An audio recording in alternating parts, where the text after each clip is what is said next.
Okay, good afternoon Year 11 and welcome to the night before news in preparation for Maths Paper 1, your non-calculator exam, which you of course have tomorrow morning. I've got a few things to talk about in this video. First of all, I'm just going to talk through some of the topics that I think are most likely to come up in this exam. I'm going to talk to you about how you can make the most of your evening in terms of preparing for this paper, and also what tomorrow morning is going to look like, as well as just some last minute tips to take into that exam in the morning. So, first of all, in terms of what is likely to come up in this exam, to be honest, it's really difficult to predict what's going to come up in paper 1. There are certain things that won't come up in calculator exams, so it makes sense to assume that they could be in paper 1, but there's such a huge amount of content that not everything is going to appear in the exams. So what I've got here are some of my best guesses for what I think is likely to be in this exam. Starting with fractions. I'll guarantee it now, you will get fractions questions in paper 1. You'll probably get 2. You'll probably get one that's addition or subtraction, and one that's multiplication or division. One probably with mixed numbers and one without. That tends to be what we see there for a total of 3 or 4 marks. Estimation is one of those things that will not come up in paper 2 or 3, so it makes sense to prepare for it for paper 1. It is very common, so make sure you're ready for that. Unit conversions will come up in all 3 papers, so make sure you're on top of those: centimetres, millimetres, kilometres and metres, but also your grams and kilograms, litres and millilitres. All of those things will come up across the 3. Algebra skills similarly will come up in all 3 exams, so I've listed a few things here that I think you want to be prepared for. Simplifying, by simplifying I mean collecting like terms, but also what happens when you multiply, what happens when you divide. Laws of indices, for example. Expanding and factorising could be single brackets or double brackets. Solving equations, there are lots of different level of equation that you could get come up, and similar with rearranging. So yeah, definitely make sure you're all over those before this paper comes around. Speed, distance, time, I've put it in the extremely likely category. It's not necessarily, but I am seeing a trend over the last few years of speed, distance, time questions coming up in paper 1.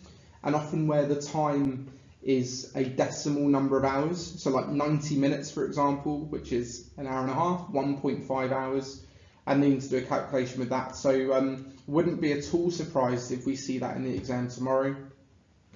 Money problems. I've put money because it is something that you can actually search for an exam queue if you want to do some practice of the types of questions I'm talking about here. But really, this is the most common route into your arithmetic skills. So adding, subtracting, multiplying, dividing, things where you might need to do bus stop method, doing those calculations with decimals.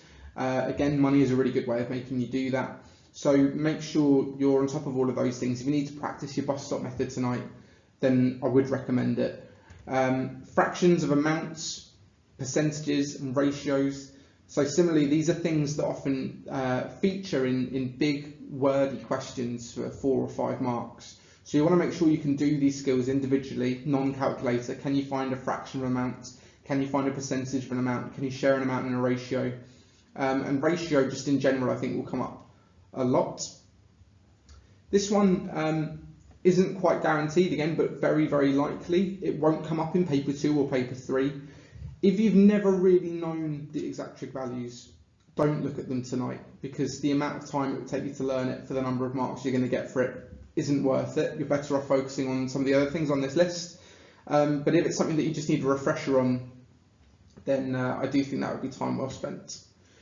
And then lastly, I put proportion here. You will get proportion questions, but there are just so many different types of proportion questions, it's difficult to predict what you'll get. But I imagine you will get at least one in the non-calculator exam. So it could be recipes or best buys or similar shapes.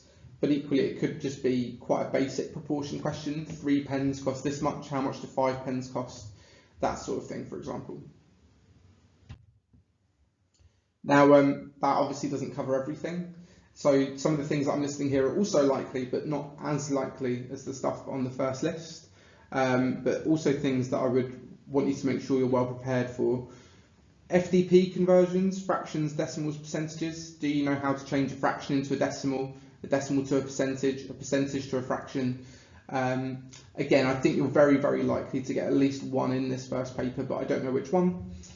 Standard form could come up in the calculator exams, but I think it's more likely to come up in this paper, and that could just be conversions with standard form, but it could also be multiplication, division, addition, subtraction. All of those things are obviously much easier with the calculator, which is why I think they are more likely to appear in the first paper. Sequences will come up somewhere across the 3 papers, but we don't know which one, so make sure you're ready for it now, just in case. Make sure you can find the nth term being the most crucial skill there. HCF and LCM, it might be that you get one of these come up in this paper and one in another paper. I've seen that a few times, but again, it could come up in any of them really. Angle facts, you will definitely, I'll say it now, you'll definitely get an angles question in paper 1, but you'll probably get another 1 or 2 across the other 2 papers. And what I'm talking about here is your basic angle facts of angles on a straight line, angles around a point, vertically opposite angles, angles in triangles, angles in quadrilaterals. You need to make sure you're really comfortable with all those rules, because remember those like 4 or 5 mark questions where it says give a reason for each stage of your working. Those reasons are worth as many, if not more, marks than the actual working out that you do quite often. Plotting graphs, again, could come up in any of the papers, but it's certainly not unusual to see it in paper 1, and that could be a straight line graph, or it could be a quadratic, or some other type of graph, but really good value for marks when it does come up, so another good thing to revise if you're not really confident on it already. Error intervals, again, can come up in any of the papers, seen it in plenty of paper 1s, it certainly doesn't require a calculator, so it could definitely come up in paper 1. And transformations, you will see transformations at least once, but probably 2 or maybe even 3 times across the 3 papers. So there's every chance it could come up in paper 1. And again, that could be any of the transformations. So it could be translation, rotation, reflection, or enlargement. And there's no way of knowing at this stage what's likely or not likely to come up. There's another list here of some more things that could possibly come up. Like I said, there's a lot of content in this GCSE.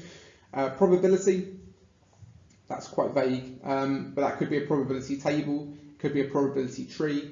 It could just be quite a basic probability question where you need to times the probability by a number of trials, or where you just need to take it away from 1 to find a different probability.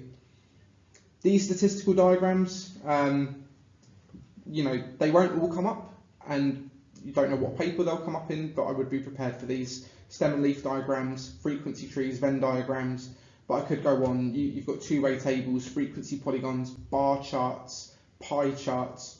All of those things are possible. Pythagoras, of all the things on this list, Pythagoras is one of the ones that might be more likely to come up in the calculator exams, but I wouldn't write it off just in case.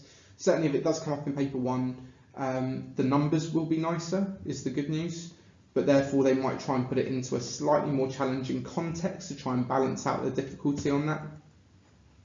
Area can come up as parts of bigger questions at any time across the 3 papers, but you want to make sure you're really comfortable with the formulae for some of the different shapes you might need to find areas of.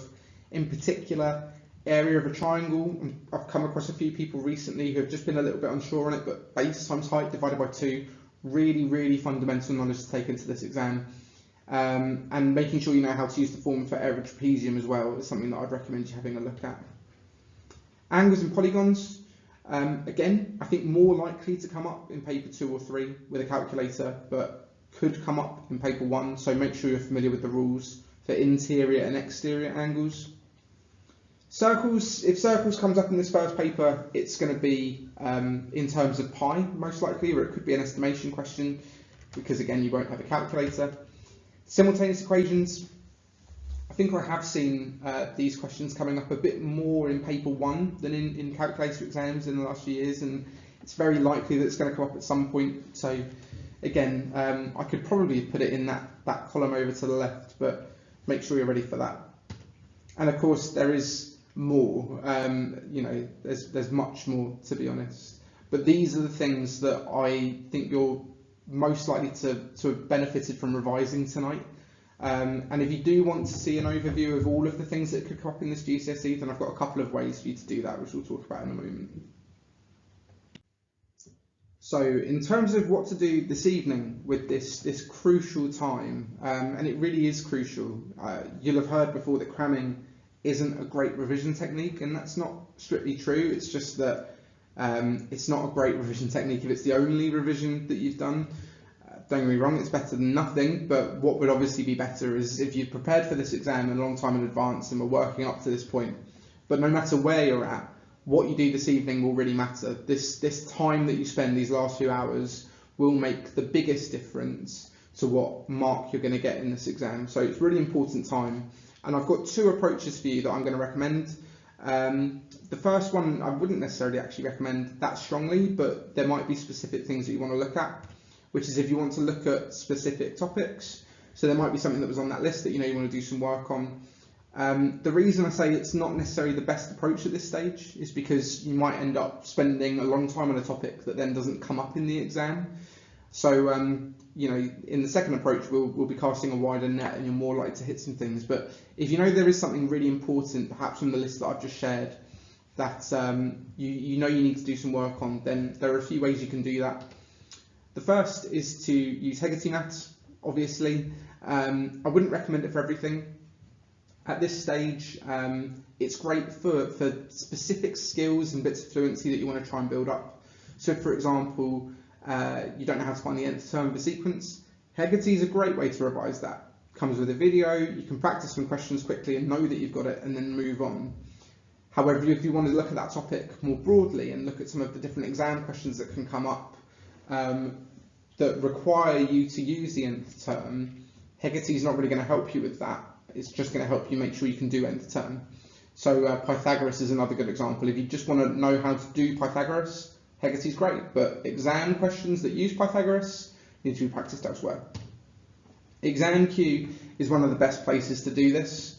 It's also one of the places where you can see the whole list of topics that can come up in the GCSE. If you're going to use this website, it's just important to make sure you've got these two filters on. So make sure you set it to foundation, of course, and I'd recommend that you set it to paper 1 non-calculator. That's not to say that there aren't plenty of things in the calculator exams that could come up in this paper, but you're more likely to spend time on things that are more likely to come up if you've got that switched on. If you then go on the topic drop down, you can scroll through that and see the whole list of things that appear on the website, and those are all of the topics that have been in paper 1s for the last few years. Maths Genie is also a really good place to do this, and it's going to appear on the next slide in a moment as well. But if you go onto Maths Genie, there are these two links, in particular GCSE revision, which will take you to all of the topics again that can come up in the GCSE. So it's another good place to see that. What this won't do is tell you which ones are better for calculator or non-calculator, which ExamQ does. Using the two in conjunction though could be really good, because Maths Genie is a better way of getting a bigger number of exam questions all in one place for a topic. So feel free to have a look through both of those as well. Now, if you don't want to go for that approach, the best thing I think you could really be doing with your time this evening is practice papers. And depending on what time you're watching this now and kind of what you're looking at for the rest of the evening will affect how many papers you're going to do. You might want to do 1 or 2 in proper exam conditions and mark them, and then do some follow-up work on specific topics. Or you might want to try and cover more ground and open up more exam papers, but maybe skim through them a little bit more and find some things that you can't do. It's really up to you. Both of those approaches will take you a long way from where you are to where you want to be in the morning. But the first thing you should be doing is looking on Arbor, because there are a couple of really important resources on there for you.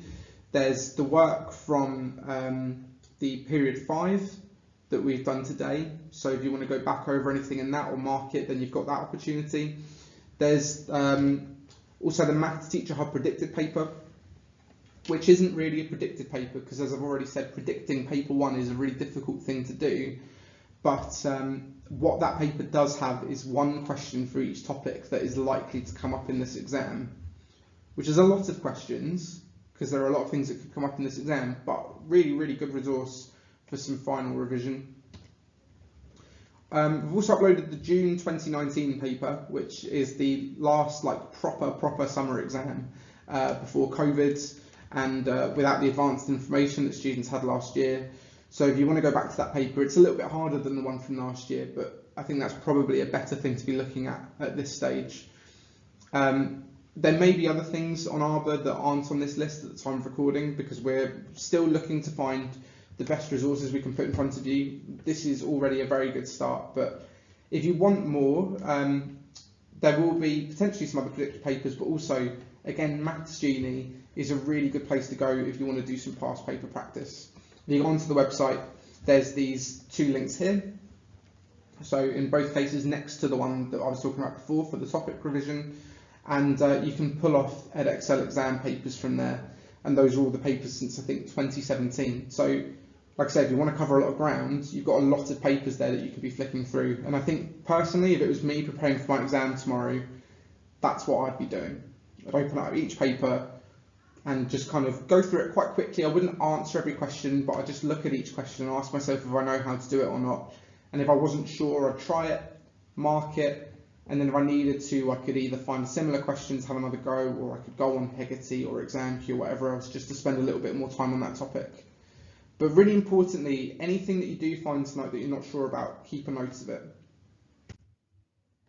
Tomorrow morning, similar to this evening and tonight, is another hugely crucial opportunity to make those last minute gains from the mark that you would get if you sat the exam right now to the mark that you'll hopefully get when you do sit the exam. And there can be quite a big difference between those two things.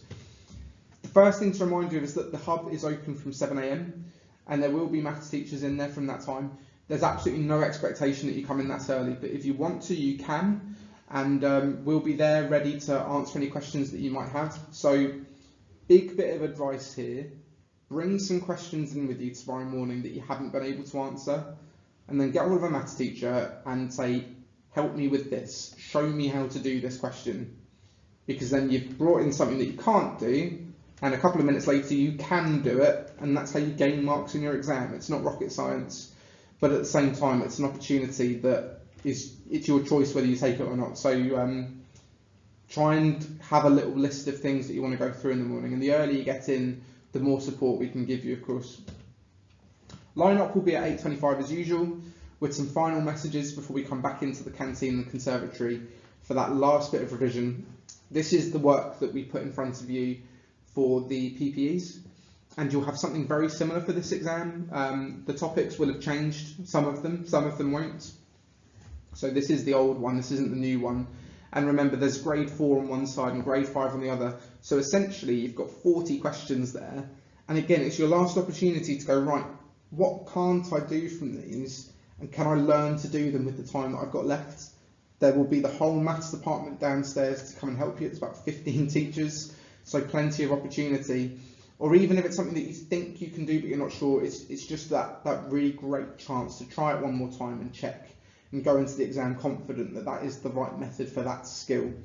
So please be prepared tomorrow morning to come in and make the absolute most of that time. Once we send you in from line up, I want to see everyone sat down working on these and working as hard as you can, because there's a lot of questions there. But if you can make sure you can do all 40 of those questions, you're going to be set up seriously well for this paper. Just a few final bits from me, which I will reiterate in the morning, but just to get your head in the right space when you're doing some practice tonight, because all of these things apply.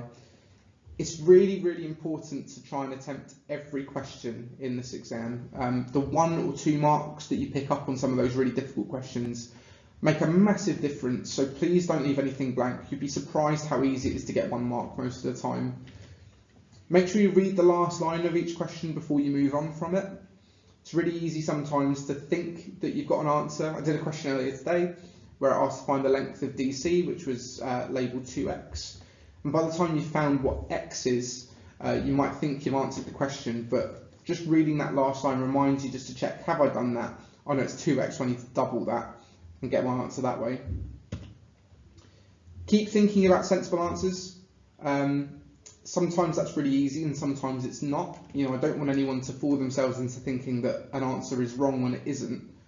But for these contextual questions, if it's money, for example, it is really important to spot the really silly mistakes, which we all make. That's really normal, but normally they are easy to spot if you're looking for them.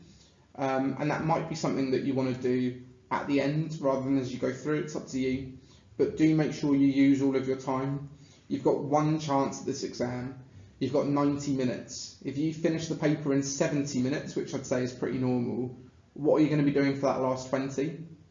Don't sit there and do nothing. Okay, maximise the time that you've got. One of the things you can be doing is checking some of your answers, and I don't just mean looking at them and flicking through your work, trying to find mistakes. There's often a better way. For example, if you factorise something, you can expand it and see if it gets you back to where you started. If you've solved an equation, you can substitute your answer back into it and see if it makes the equation work.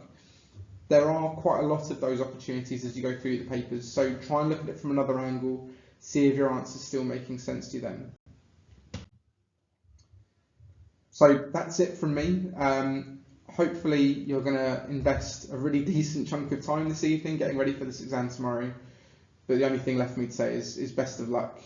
If you need anything, then drop an email. You can email me, you can email your teacher, whoever you need to, but we will help you. And we'll look forward to seeing you in the morning.